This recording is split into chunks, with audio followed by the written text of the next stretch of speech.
வாங்க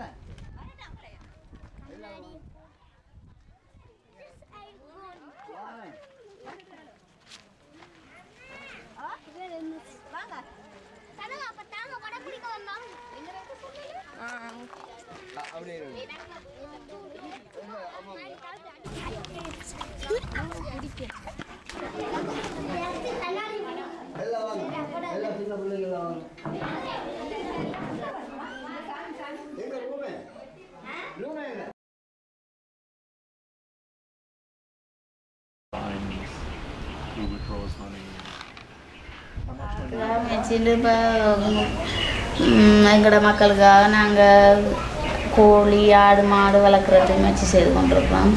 மற்ற கிராம கடையில் ஊக்குவிக்கிறதுக்கு செய்கிறோம். மற்ற ஸ்கூல் பிள்ளைகளை வழி நடத்துறதுக்காக முயற்சி செய்து கொண்டிருக்கோம். நான் திருமதி செல்வராஜ் ஞானதேவி முத்துமாரில் ஃபஸ்ட்டு வருகிறேன். முன்பள்ளி ஆசிரியராக எங்கட மாற்றன்.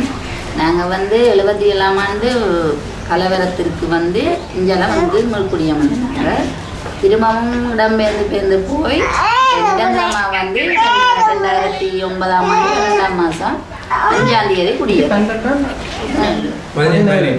114 குடும்பம் இருக்கிறீங்க.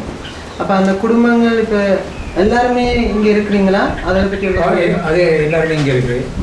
இன்னும் சில குடும்பங்கள் வராமல் இருக்குது. அந்த குடும்பம் முந்தி இருந்த பழைய குடும்பங்கள் அதுகள் இப்போ இன்னும் வரையில்லைங்க. அது அநேகமாக நாங்கள் ஸ்டார்டில் இருந்தால் 125 குடும்பம் இருந்தது. தேசக்குறையில் இருந்து இங்கே கொஞ்சம் 125 குடும்பம் இருந்தது. அதுக்கப்புறம் இந்த இதில் போனதில்லை. அதில் குறைஞ்சிருச்சு குடும்பம் எப்போ போனீங்க?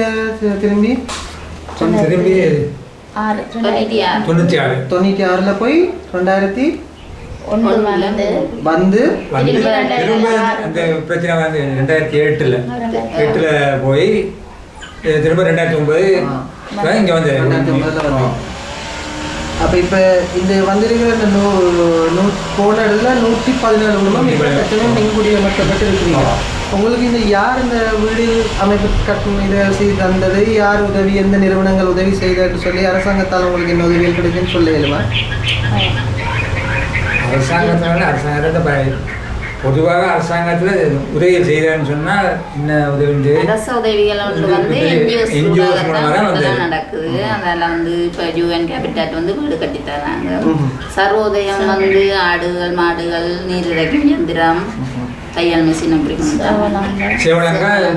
தற்காலிக வீடுகளை அமைச்சு தற்காலிக டாய்லெட்டுகள் உடைகளை அமைச்சு கொடுத்தாங்க. இப்போ நீங்கள் தற்சமயம் எத்தனை வீடு குடி புகுந்திருக்கிறீங்க?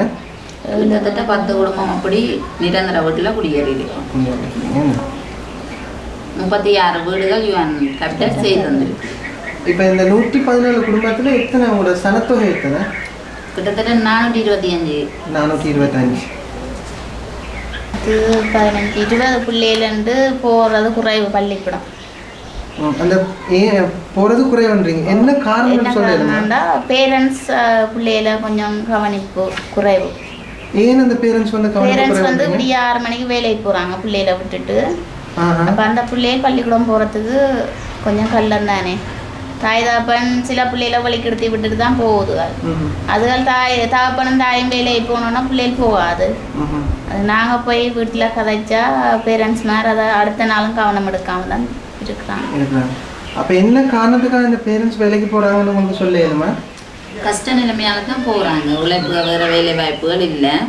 அதால இந்த ரோட்டு வேலை ஐசிசி வேலைக்கு போய் கொண்டு வராங்க. அதால் இப்போ இந்த தாய் தப்பன் வேலைக்கு போகிறதால பிள்ளைகளுக்கு என்ன பாதிப்பு வருதுன்னு அதையும் உங்களுக்கு சொல்லிடுமா?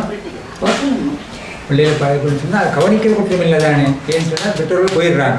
போன பிறகு பிள்ளைகள் கண்டபாடு அங்கே இங்கே போய் அடுத்த வீடுகளில் போகிறதும் மரங்களில் காய்கறி பிஞ்சுகளை பிடிச்சி சாப்பிட்றதும் இப்படி அந்த வேலையெல்லாம் நடக்குது. அப்போ இது பள்ளிக்கூடத்துக்கு போகிற வரைக்கும் அந்த பிள்ளைகள் கடந்ததே இல்லை. அது தாய் தப்பன் பின்னேறம் அதை பற்றி யோசிக்கிறதும் இல்லை, கேட்குறதும் இல்லை. பிள்ளைகள் எப்படியோ பிள்ளைகள் வாழ்ந்தால் போதும் அந்த நிலைக்கு